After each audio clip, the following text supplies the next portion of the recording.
If you look at the official global economy, you see a system built on meticulous tracking. Every paycheck, every grocery run, and every cross-border wire transfer makes up the sum total of all visible financial activity on Earth. In this traditional setup, money has a clear, regulated origin point. Central banks create the currency, and domestic banks circulate it within their own sovereign borders. Here in the United States, that ultimate unyielding gatekeeper is the Federal Reserve. Because every single dollar is accounted for on a tightly monitored ledger, we assume the overarching financial system is secure. But when financial forensic experts audit that global ledger, they run into a mathematical problem. The numbers flat out reject each other. This chart compares the official U.S. money supply against the volume of dollar-based debt globally. The active offshore transactions mathematically exceed the money the United States actually prints.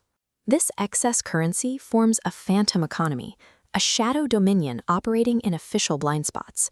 We are looking at an offshore financial network significantly larger than the entire visible world economy. It eclipses the regulated gross domestic product of most nations combined. If the Federal Reserve didn't print these trillions, where did they come from? And how did a parallel reality of this scale emerge without any official oversight? To find the origin of this leak, we have to travel back to the mid-20th century, searching for the precise moment the dollar escaped American jurisdiction. The initial crack in the system produced the Eurodollar, ordinary U.S. dollars deposited in foreign banks, sitting beyond the grasp of American regulators. Once those dollars crossed the ocean, foreign financial entities realized they could lend and trade them among themselves. They didn't need to ask the Federal Reserve for permission. That simple realization created a parallel financial world.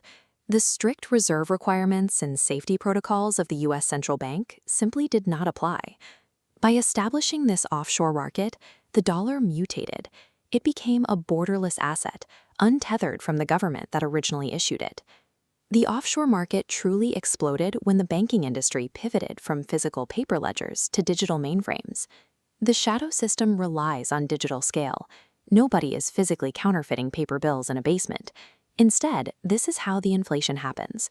A single digital dollar is transferred from a bank to a hedge fund, and then that exact same dollar is immediately cloned as a debt obligation to a third entity, creating a massive loop of overlapping liabilities.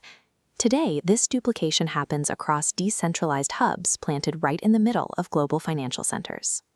These modern transactions occur at blinding speeds, layering complex digital contracts on top of each other in a fraction of a second. Through billions of unregulated keystrokes, this shadow banking ecosystem has effectively hijacked the global money supply. This rogue shadow system now functions as the core plumbing keeping everyday global trade alive. The sovereign governments we assume are in charge are mathematically dwarfed by the dark twin of their own currency. And because this phantom economy operates in the dark, it lacks a central safety net or a formal bailout mechanism. A sudden liquidity panic in the shadow dominion will instantly trigger a catastrophic collapse in the daylight economy we rely on. The global financial system now relies on this invisible twin. Humanity has become tethered to a shadow it no longer controls.